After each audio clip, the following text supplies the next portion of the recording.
Hey, welcome back to Chime Your River. I'm your host, Shane Lamba, and today we're going to talk about your pussy. Your Pussy. Pussy. If you don't have one, then this episode's not for you. You can still follow, subscribe to Chime Your River, but the evidence of the episode may not stick with you. So I would highly recommend listening because you have nothing else to do in your life. That's why you listen to me, because who the fuck am I? And comment. Let me know how you felt, even though this shit was not pertinent to you. But yeah, we are going to talk about your Pussy. Poussoir. Also, I'm really fucking acting up today because I got a little microphone. Okay? If you had money too, you would buy one as well. But you don't. So,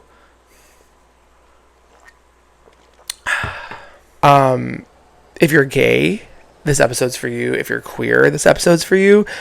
If you are my parents, this episode is not for you. Because, fun fact, I learned that my parents have found my podcast, which also resulted in a really great, conversation, and they really enjoyed it. So I'm actually very happy and proud that I have supportive parents. But yes, today's episode is actually not only just about your Pussy, but it's actually about queer identity.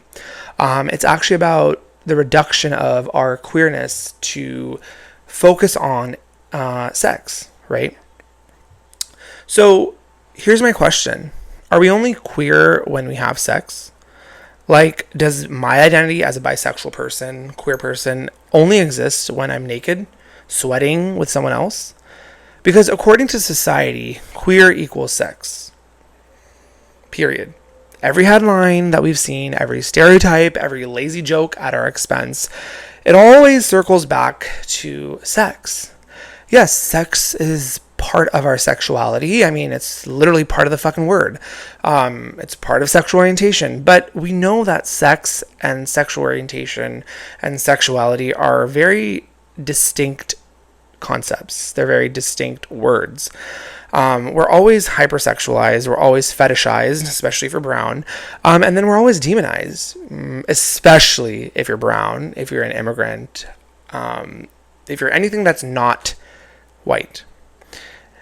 And sometimes I wonder, do we actually care about expanding our perceptions and our representations of what being queer is? I feel like we're kind of in this catch-22, right? We embrace sex because obviously everything about us was sexualized, right? I mean, being different, being queer, right? Being different than the heteronorm was a way of challenging the societal norms at the time, and still is, right? But at the same time, we embrace sex. Are we promiscuous? If we're not embracing our queerness or our promiscuity, are we not queer? Right? Oh, I don't like to have sex, or I don't like to hook up, blah, blah, blah, blah, blah. So are you not queer? I think that's the really interesting part, right? And the thing is that, queerness has always been more about the bedroom. Sorry, queerness has been, I'm like, wait, what? Queerness has been more than just the bedroom, right? Yes, sexuality is central, right? But pride being a riot didn't happen because people were only having sex, right? People were wanting to stand up for something that means is really important to them. Queerness is joy, right? We have joy in our ability to be ourselves. We also have ability to be resistant, right? Create community, have creativity, love, family. These are things that are very new to us since the new millennium, right? Since the 2000s, when we realized that we could get a handle on HIV, AIDS, and, convince straight white men that we're not, a threat to them, but really they're the threat to us. And I think what's interesting is that, when we start to expand our definitions of what queer means, we start to show up for each other, right? We start to show up for ourselves. I think that's the most important part, and also live our truth out loud. Today I really want to get into this kind of paradoxical situation. Why is our queer identity reduced to sex? What gets erased when that happens? And if queerness is only valid when we're in bed, then I think we're missing the full story of what it actually means to be queer.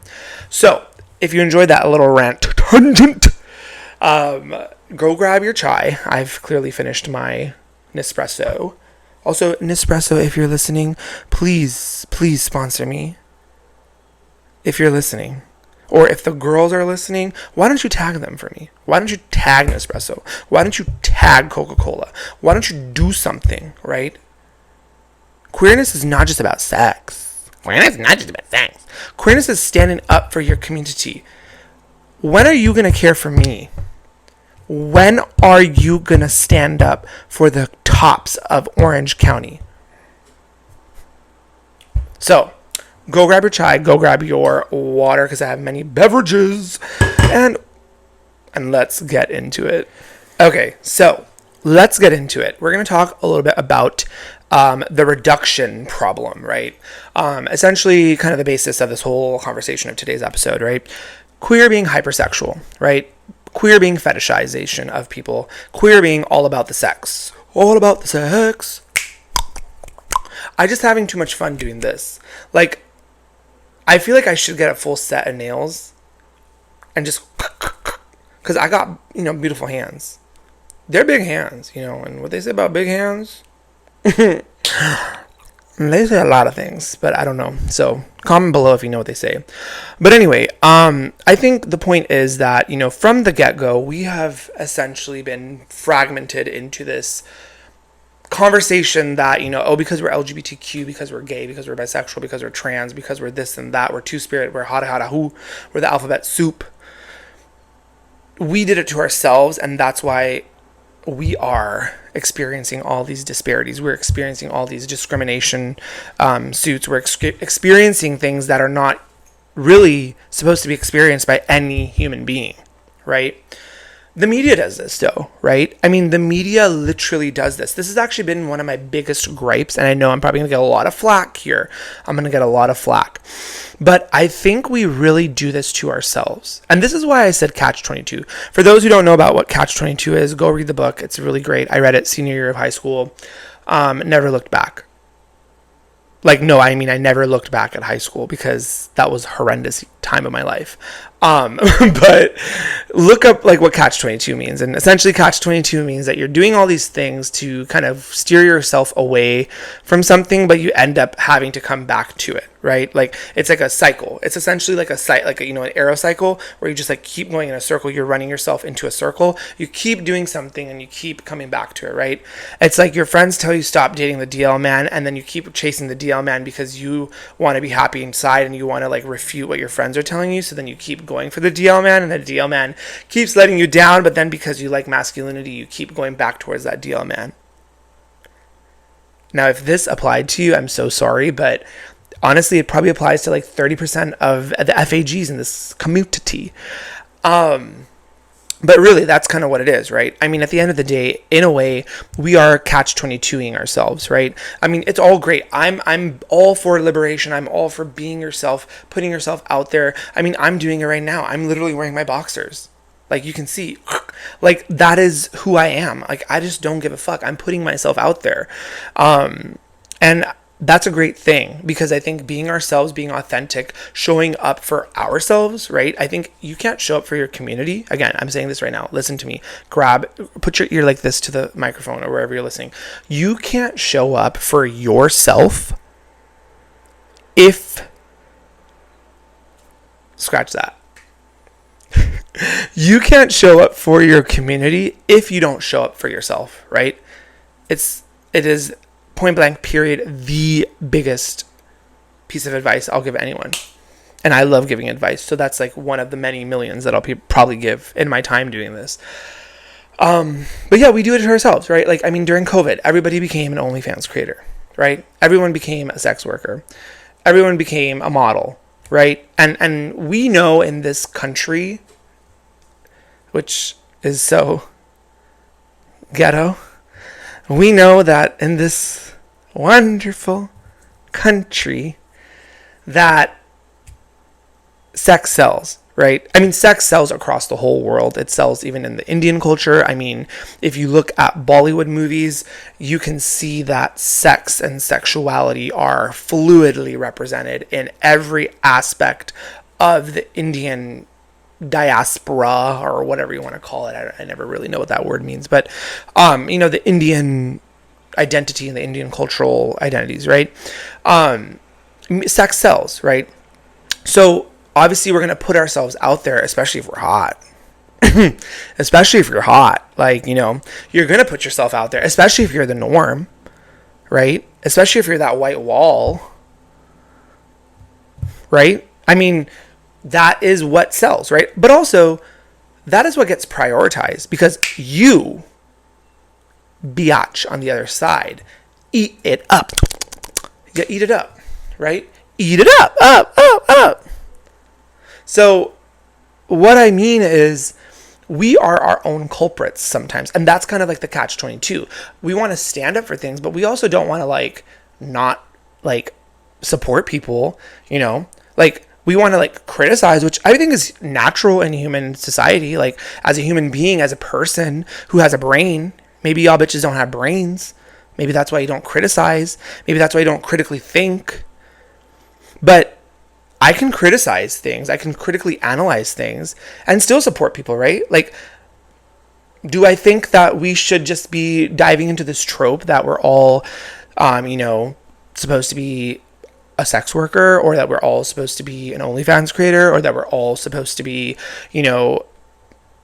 just putting ourselves out there for our bodies? No, I think we have a lot more that we can offer. But I'm not going to sit behind my phone and say that I don't watch that shit. I'm not going to sit behind my phone and say that I don't support that shit. I don't send that shit to my best friend at 3 a.m. when the demons are up. Because they're always up at 3 a.m. That's what I'm saying. It's kind of like a catch-22. But it's also funny because sometimes I reflect and I try to think to myself, why am I doing this? Is it because I'm jealous? I'm not jealous. I wouldn't say I'm jealous. Because I'm really happy with myself. I'm very happy with what I know I'm going to want to contribute to the world. And what I want to contribute to the world is knowledge. I want to learn more about my community, which I repressed for so long in myself, right? In my identity. I want to help those that may not have access to things that I have access to, as someone who is educated, who had access to those educational systems, as my best friends and my partner will tell me that I didn't get an opportunity, right? So luxurious. Also, they don't talk like that. I just think in my mind that's kind of a funny voice. So, but anyway, I want to give back, right? And I know myself. I also know that I'm sexy. I know that I'm hot. I know that I have a lot going on, right? But I don't care. Okay, cool, I'm hot. So is everybody else. For somebody else, right? For you, I may not be hot. For myself, I'm fucking hot. I love myself. You better lay low. That has been my biggest vocal stim for the past 2 weeks. You better lay low. Some people really need to lay low, though. But anyway, what I was trying to say is, it's like a catch-22, right? So it is media, right? It's the media. It's this shit right here, this little brick-ass phone. It's this brick-ass phone that is telling us that we need to do some of these things, right? I mean, we can think for ourselves. Not everyone, but we can think. I mean, the bitches like us, me and you. If you know how to think, you know how to think, mama. If you know how to critically think, you know how to think. If you went to the Fremont Unified School District system, or you were in California school district system, you know how to critically think. Because that was a standard to even graduate. But then I realized not a lot of y'all bitches have high school diploma. If you have a high school diploma, please comment high school diploma in the video, because I just want to know. I want to know who I'm talking to, because I love everybody. I totally understand what barriers are present for people that reduce them, right, to not be able to go to school. Totally understand it. Totally understand it. But I also think when there's a will, there's a way. There's a will, there's a way. We need to really go back to that, right? Promote and really support people to go back to school. Support people to actually do something that they're passionate about, and learn something, right? I think people don't learn. There's one thing about going back to school is one whole other hierarchical, subjective thing that a lot of people have opportunities to go to school.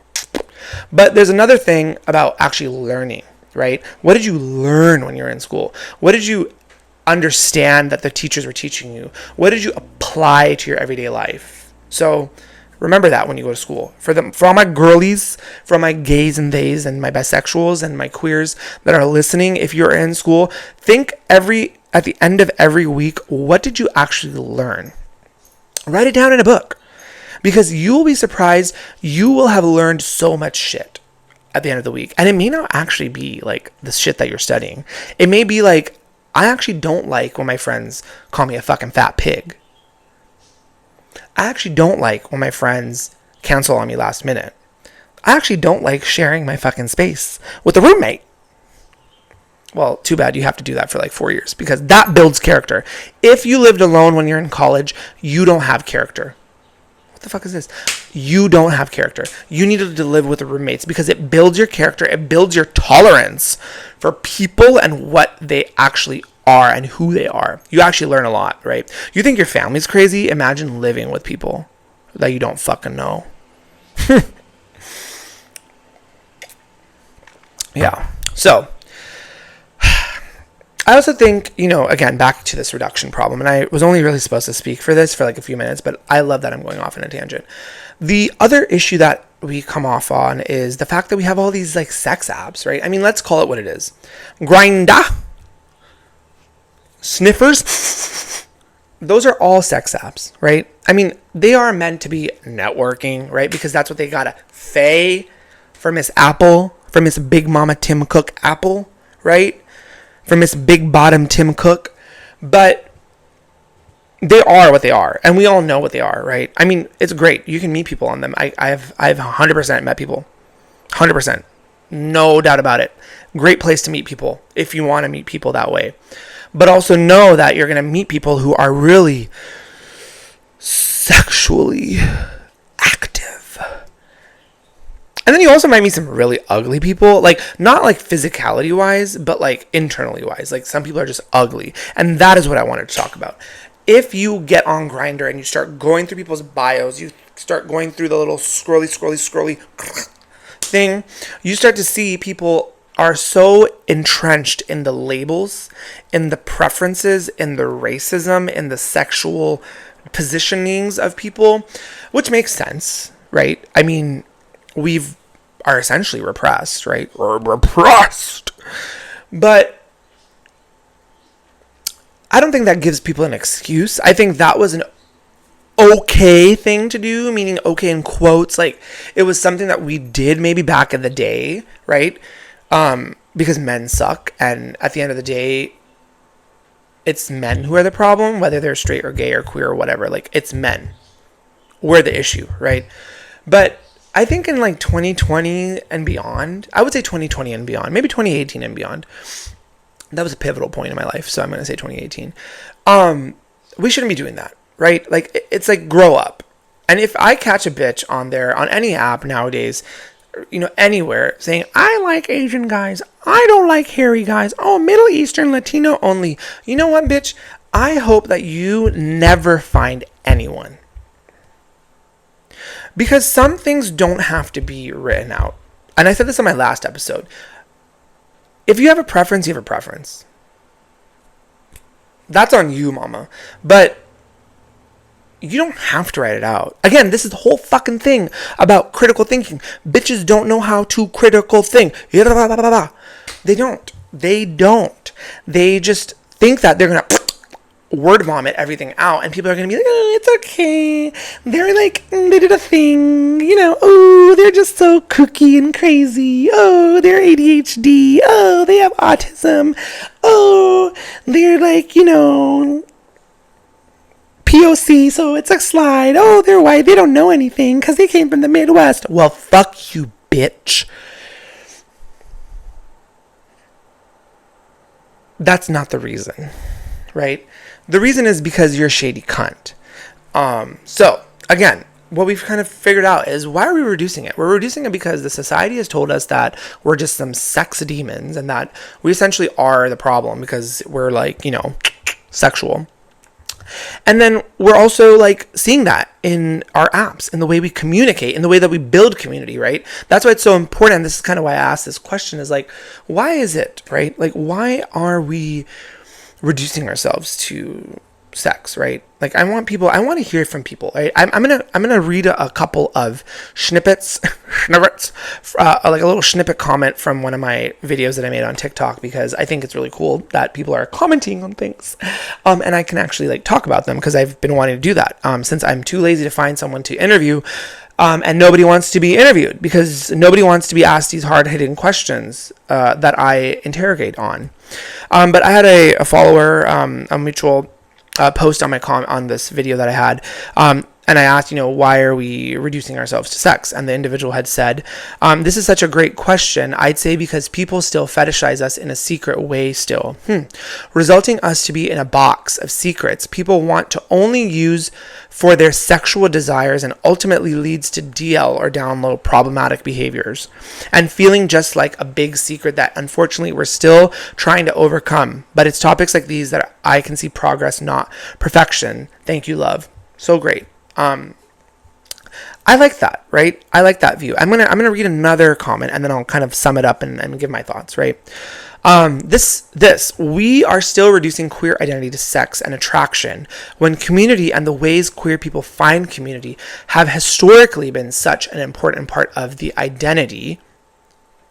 I don't know what the best solution is, but we definitely need to invest more in diverse queer community spaces. Okay, so kind of in essence, I see two kind of positions, right? One is like, well, people want to fetishize us. People want to reduce us to sex because it's a way for them to live out their secrets and their fantasies, right? A fetishization, right? Again, at the end of the day, which we see more and more in brown and black communities, right?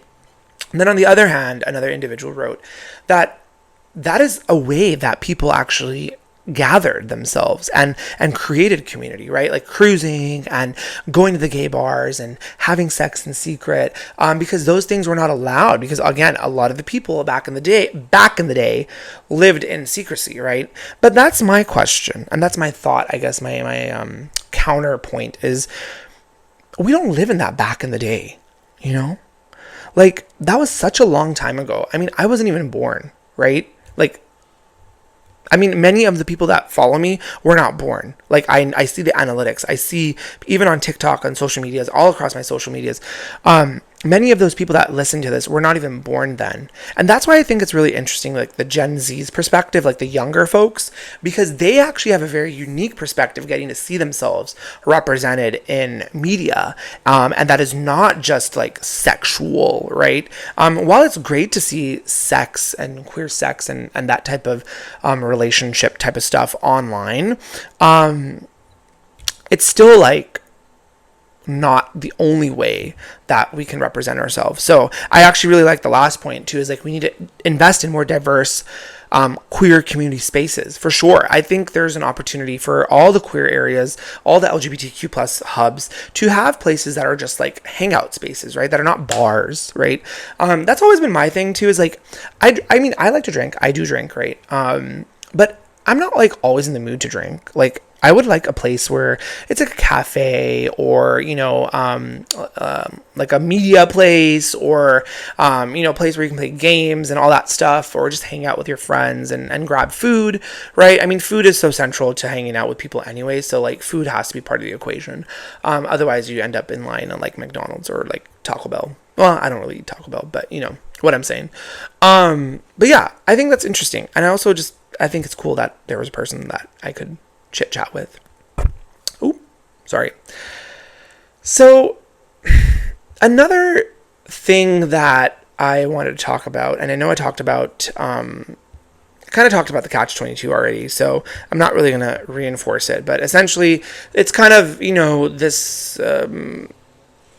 this idea that we embrace our sexual side, and that leads to it being promiscuous, and then that, because that is promiscuous, we're essentially kind of reducing or relabeling ourselves in this sexual area, right? And then again, just the cycle continues, and we keep never able to break it, because it's like, am I promiscuous? And then promiscuity is associated with queerness, and queerness is associated with sex, so then it's just like back and forth, right?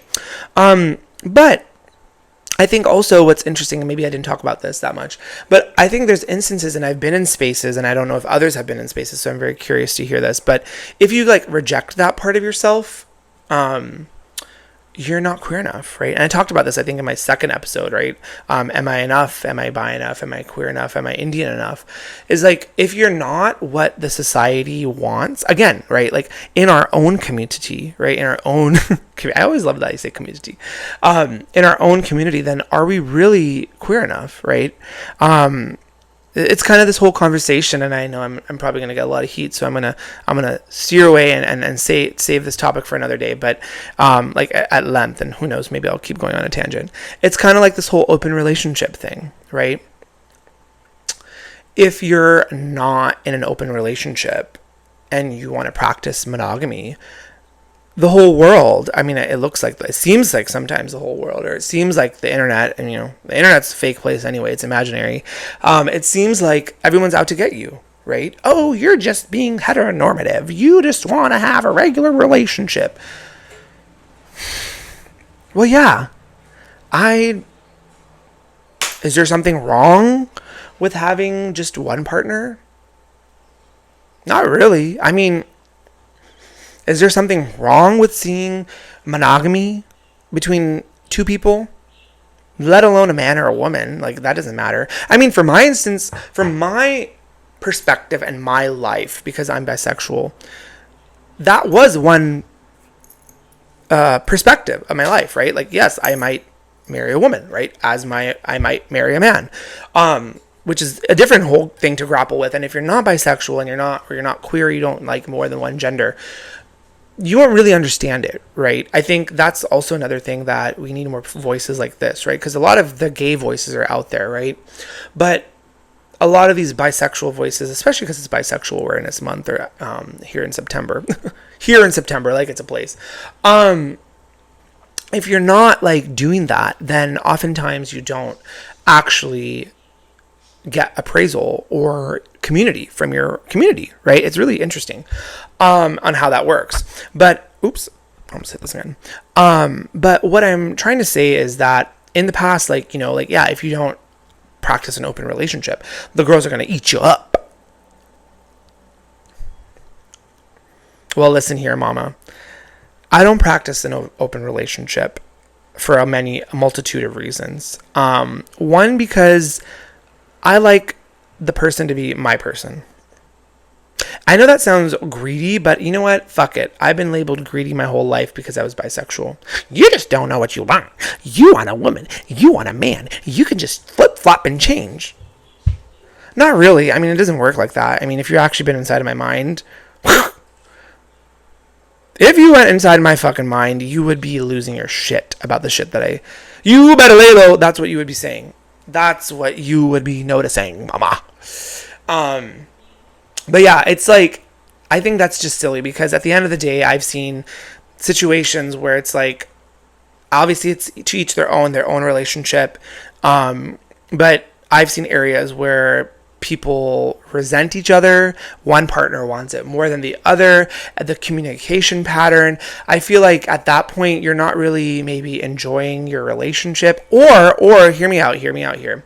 Or you're just finding time to potentially not spend time with your partner. I mean, I totally understand. Everybody needs their personal space. And I, out of all people, as an Aquarius, as an air sign, as a fucking cunt, as the PhD in cuntology, I understand that, right? I like my space. I like to have a little me time, right? I mean, that's why I'm an only child, because I had control over it. I'm just joking. But like, you know, like as an only child, I like my personal space and my me time, right? But what I'm saying is like, I just feel like it's so interesting. You have friends like that who are practicing it, right? And then it's like you can never talk about it, right? But then like they can talk about, oh yeah, like I fucked John. Remember John from like High Tops? Yeah, I fucked him. Oh yeah, remember like that guy in the bathroom? Yeah, I sucked his dick. Like, it's crazy to me, because it's like you can tell me all this shit, which I really don't care to hear, but I can't say like how I feel about something, right? Without y'all bitches getting on me. Without y'all bitches putting your claws in my fucking back, right? I just think it's kind of ridiculous. And again, this is all about that catch-22, right? If you reject certain things as a society, you're just going to be a heteronormative person. You just want a heteronormative relationship. Well, not really. Not really. Because nothing about being queer is heteronormative, right? Nothing about being queer is heteronormative. And everyone's story is very different. And everyone's perception and visual of love growing up as a child is very different, right? That you can't take away from an individual, right? So I think we really need to find a way to grow and actually build some community, right? And that's kind of what I wanted to talk about next, is like, you know, what queerness really is. So tell me a little bit like what people think queerness really is to them. Right? I'm really curious to get these definitions, because one thing about me, I love to see text. I love to see description and put things together and pull commonalities and pull differences together, right? But I'll explain for folks, right, who are very curious about what queer means.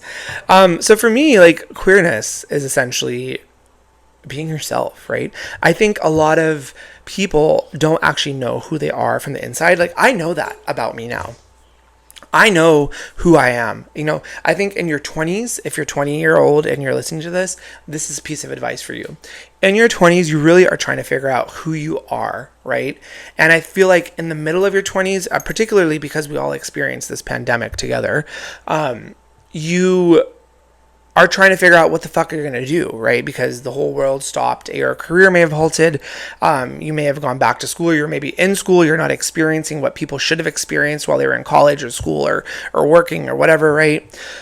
They're forced to live back with their parents, yada, yada, yada. So I think there's a lot to unpack there, right? But in your 20s, you're really trying to figure out who you are. I know who I am. I know the values and the principles that I stand on.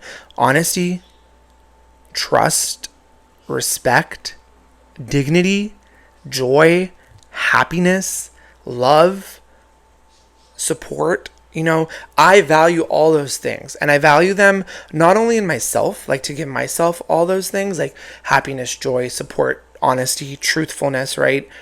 But also from the people that I interact with, also from the people, right, like my best friends, my loved ones, my family, my relatives. I expect those things, and it's not a wrong thing to expect those things. That's like the basal, most mediocre level of things that you could respect from someone are like dignity and respect, right?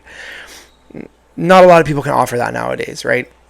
But for me, I think being queer and being bisexual is being able to be myself and not worry about what that bitch over there is saying, or, you know, what this bitch over there is saying, or what I'm saying to myself in my psyche, right? It's more about what can I be, how can I be it, and how will I present myself to the world, right? I never worry about my mannerisms, the way I act, the way I need to push myself away from things, the way I need to interact with people. I never worried about that. And that actually comes from my upbringing, because my family never worried about those things, right? I think it's really interesting because my family really didn't think that I was not straight, right? And I think growing up, there's characteristics of myself that are feminine. I think I still have some feminine characteristics, even though I present masculine, like, and I present as like a dude, and a lot of times people don't clock it. If I'm just like in random spaces, but obviously if I'm like in a gay club, they're like a big FAG, right? Hunky FAG, right? Muscly FAG. But I think that's one thing, right? That you just kind of like figure out along the as you keep going. But what actually I don't know is beyond our queer joy, right? Being ourselves, because that's like the biggest thing, right? Be yourself. Love is love. Love yourself. Ha la la la la. What else is there, right? I think this is what there is, right? This type of conversation, this type of community, this type of discourse, and I even hate that word though because it's been so overly used, but just being able to connect with people. I think that's the main part, right? Being critical, right? I think it's really important to be critical. I don't like people who don't think. I don't want somebody in my life, and again, being queer is kind of this whole thing, right? I don't want my people in my life to not be critically thinking about something, right? Like, to not be thinking about how these repercussions might be affecting other people, right? Let alone yourself, right? I mean, those are your own intersectional identities, but I want people who actually have something to offer. I don't want face value, pretty girl aesthetic, pretty boy, dumb boy aesthetic, masculine looking, but feminine acting. Like, those things, you do it on your own time. You do whatever you need to do, right? I mean, it's like, be more than just the poster child for being LGBTQ, especially in these big cities, right? Especially here in SoCal, LA, WeHo, Long Beach, Orange County areas, don't have to succumb to being the same. I talked about this in my last episode, right? The gay delusion, being the same, right? Like, you don't need to look the same. You don't need to act the same. You don't need to do all these things. The reason you're doing it is because you think that that's what being LGBTQ is all about, right? You think that if I act this way, people will validate me and people will actually finally love me because my parents didn't love me, because my friends didn't love me, right? Because I don't love myself. Now that's the problem. You don't love yourself. So you're doing all these little things, you're crocheting yourself away, you're sewing yourself into these situations that have no value for you. I'm telling you, stop it. Stop. Like, it pisses me off. It really fucking pisses me off. And I need to take a sip of this. And I also want to talk, and I don't even know where the fuck I'm going now with this, but I'm going to be wrapping this up because it's 30 something minutes and I don't want to do all this for you. I'm just kidding. I love it. It's fun. But yeah, like, I'm just thinking to myself, like, this is also another thing that pisses me off, and I'm going to talk about as an Indian person, as a brown person, which may be relatable. But as an Indian person, especially when I see Indian queer people or Indian gay people or anything, right? I have a question for the community here and for the Indians. If there's any Indians listening, say Desi or say Indian in the comments, because I need to know. Person number 3,000. Yeah, there's 3,000 people listening to this podcast, FYI. But why is it that Indian gay guys or Indian gay people, and I feel like it's the men actually, the women, the lesbians, the queer women, I feel like those Indian girlies, they have it like locked. They have it like locked and key. Like, they're already experiencing everything about misogyny and patriarchy because obviously they're a woman, and they grew up as a woman. They're females or whatever. And I hate using the word females, but biologically female, but they're women, right? Maybe that's why they've already had the energy to break free, right? To break free from this misogyny. But the Indian gay men, why are they always hiding? Why are they always hiding? I really hope that in the next couple of years, we can find, and by we, I mean I can find people and maybe be a voice or an outlet or something for other Indian gay people, for other Indian bisexuals, for other Indian queer people. I think the one problem that I have with Indian brown people is, or just brown Indians, gay people in general, is that we're so focused on what other people think about us, right? Right? What are the people going to say? What are the family members going to say? And sometimes you have to really look at yourself in the mirror, and you have to look at yourself and you say, well, I'm a fag. Like, that's who I am. And I can't change that part about me. I can't hide that part about me. And I shouldn't hide it no longer, right? And that's the one thing I've always found, like I always love about, again, I've said this before, I always love about the Hispanic Latino community that are queer, and even the Middle Eastern guys that are queer. Like, they often have such great community. They have such great relationships with one another. They support each other. They, like give each other flowers. They're just having a good time together because, again, they see each other and they kind of vibrate towards one another. But in the Indian community, in the LGBTQ community, I find it so hard to actually connect with people. And maybe I'm the problem. I probably am, let's be fucking for real. Maybe I'm not approachable. I don't know. I seem a pretty nice person, right? I think. But I just think that sometimes we like, there's some barrier. I really want to understand what the barrier to entry and the barrier to being connected with one another is, right? The barrier to let go of the shackles and say, fuck it, right? I don't care what my parents think anymore. I'm happy. I don't know. Could I be wrong? I could probably be wrong. I'm probably wrong, right? So, as I come to close this episode, I want to reiterate kind of all the great stuff that we've learned. But before I reiterate, if you've enjoyed this episode, and if you enjoy my content, definitely subscribe, like, and follow my podcast, Chimey River. It is available on Spotify, Apple, and YouTube. The videos go on YouTube. The videos also go on TikTok as well. I appreciate all the follows and subscribes and likes and comments because it actually allows me to create more content like this, create more engaging things, and just have a really fun time and create something that's meaningful, right? Like, I want to create a community, right? We were just talking about what is queerness and what does that look like. And I think for me, this opportunity, this podcast, and just being able to be myself and talk shit and yap, is one of those opportunities because I love talking. If you know me, I can talk for days.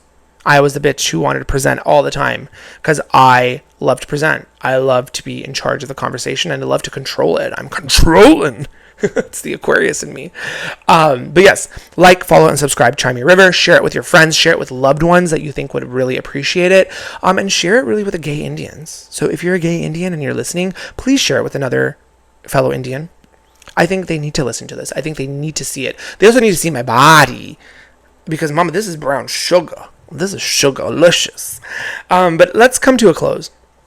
Again, for me, queerness is really all about being myself, not living in the expectations of others. And I really wish that that is the case for most people. So I'm posing a question for y'all, and I'm really excited because I really do want to hear this. So please, please, please reply back to me. Please drop your comments. Please share. Do whatever you need to do to get a hold of me.